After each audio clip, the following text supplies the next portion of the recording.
कक्षा 8 के लड़के ध्यान दें। आज हम आपको दूसरा पाठ पढ़ाएंगे। पाठ का नाम है परोपकारी मत्स्य जीविका। अर्थ होगा परोपकारी मछुआरा।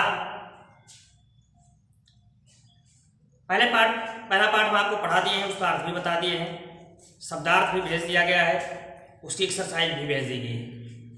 आज हम आपको दूसरा पाठ पढ़ाएंगे, इसका भी शब्दार्थ भेज दिया गया है वीडियो के माध्यम से।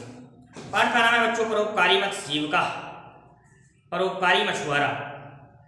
पहले पैसेज का हम उच्चारण करेंगे।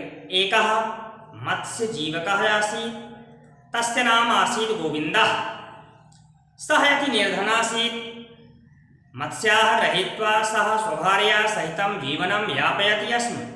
तस्य जाले केचन मत्स्याः बद्धाः भवन्ति स्म। ताः नीत्वा गोविन्दः मत्स्यहट्टं गच्छति स्म।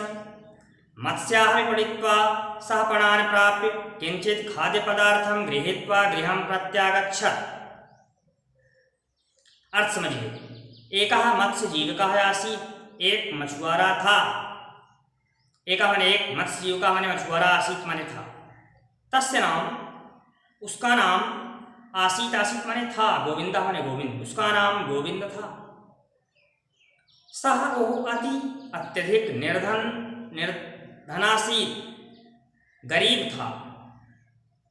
मत्स्याः गृहीत्वा मछलियां पकड़कर सह वह स्वभार्या सहितम अपनी पत्नी के साथ जीवनम यापयति स्म, जीवन यापन करता था।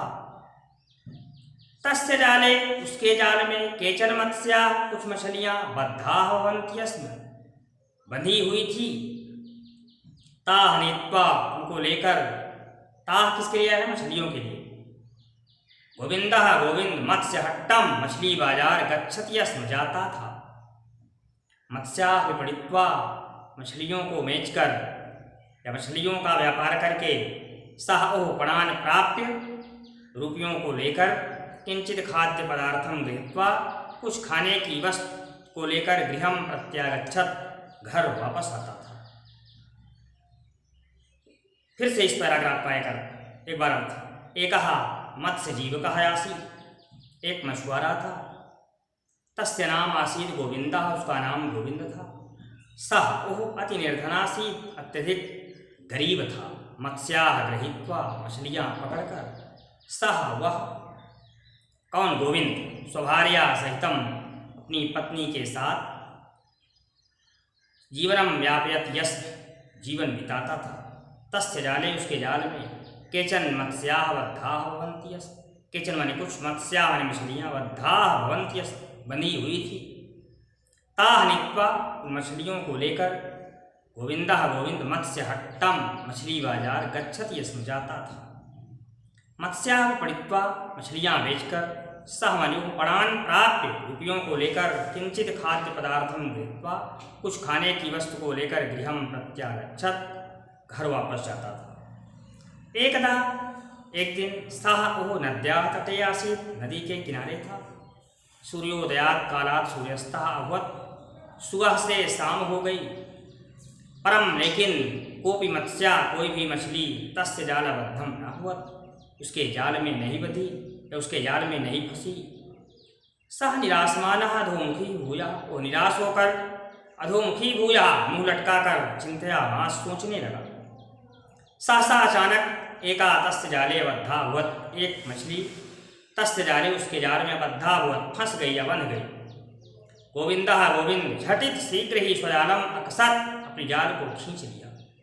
तस्य कंटके, उसके कांटे में, एका लघु मत्स्या आसीत्, एक छोटी मछली थी। गोविंदः प्रसन्नः आसीत्, गोविंद प्रसन्न था। फिर से इस पैराग्राफ का एक बार अर्थ। एकदा, एक दिन, सह ओह, कौन? गोविंद, नद्याः तटे आसीत्, नदी के किनारे था। सूर्योदयात् कालात् सूर्यास्तः अभवत्, सूर्योदयात् कालात्, सुबह से सूर्यास्तः अभवत्, शाम हो गया। परम लेकिन, कोपि मत्स्या, कोई भी मछली, तस्य जालबद्धम न भवत्, उसके जाल में नहीं बंधी, नहीं फंसी।